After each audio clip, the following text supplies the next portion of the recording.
Some classic car models have exotic sounding names, whereas others are known by combinations of letters and numbers, yet these less instantly memorable models are often the best kept secret treasures of the vintage motoring world.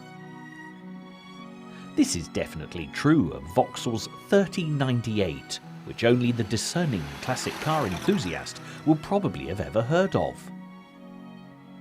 The Vauxhall 3098 was in production between 1913 and 1922, and this remarkable specimen in striking red was manufactured in 1924.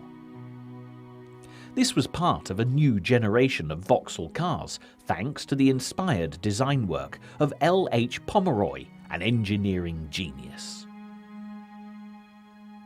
As the 20th century advanced, Lawrence Pomeroy persuaded the management at Vauxhall that they needed to back a new sports car and look for success on the fast-developing Grand Prix racing circuits and in automobile trials. The result was the fondly named Prince Henry, first built in 1910, the forerunner to this truly lovely 3098, which could achieve speeds of up to 70 miles per hour. Incidentally, if you're trying to think of an English Prince Henry from this period in history, you're on the wrong track. The name actually came from a motoring reliability trial, the Tour of Prussia, a prestigious event that tested the competitors over 1,200 miles. The Prince of Prussia who instigated the trials was Henry, and as the Vauxhalls performed so well, they were nicknamed the Prince Henry in his honour.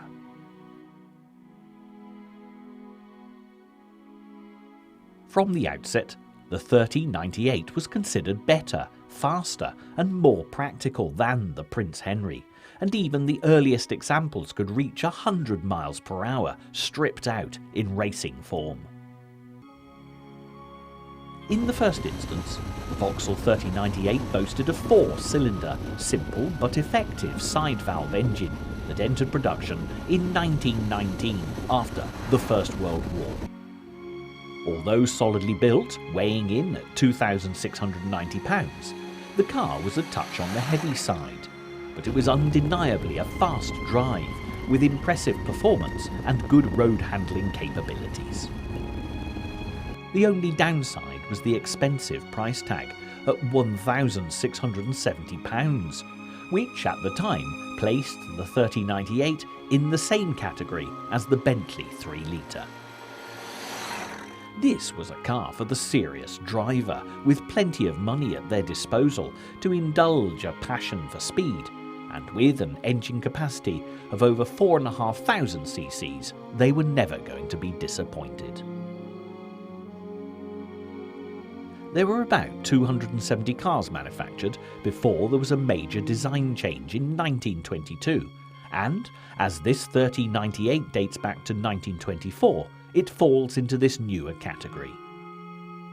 Known as the OE type rather than the E-type model, the main change was to the engine, which was converted to overhead valve operation. The brake horsepower rose from 90 to a rousing 115, and the performance definitely reflected this. However, despite the 3098's excellent speed, it didn't benefit from four-wheel brakes, and a modification was made in 1926 to offer a 120 brake horsepower version, thankfully with four-wheel brakes to control it. The last of the 3098s was produced in 1927, after 312 models of this particular variant had been unleashed on the motoring world, but the wind of change had been blowing from across the Atlantic. The American automobile giant, General Motors, which had been evolving since 1897, made a bid for the Luton-based Vauxhall. The English company was paid $2.5 million by the president of General Motors, A.P. Sloan Jr., and the future of Vauxhall post-World War I was assured. However, for the Vauxhall 3098 and Lawrence Pomeroy's sporty designs in the higher price bracket, it was the end of the line. Once GM had taken over the Luton site, car design and development was aimed at the mass motoring market. By 1930, the first product of the merger, the Cadet, came in under the £300 mark, a big reduction when you compare it with the 3098's £1,670 some 10 years earlier. Driving was made more straightforward, with the introduction of Vauxhalls with synchromesh gearboxes, and the pioneering spirit so bravely introduced with the 3098 was lost in favour of practicality, as GM never allowed Vauxhall to experiment on this scale again.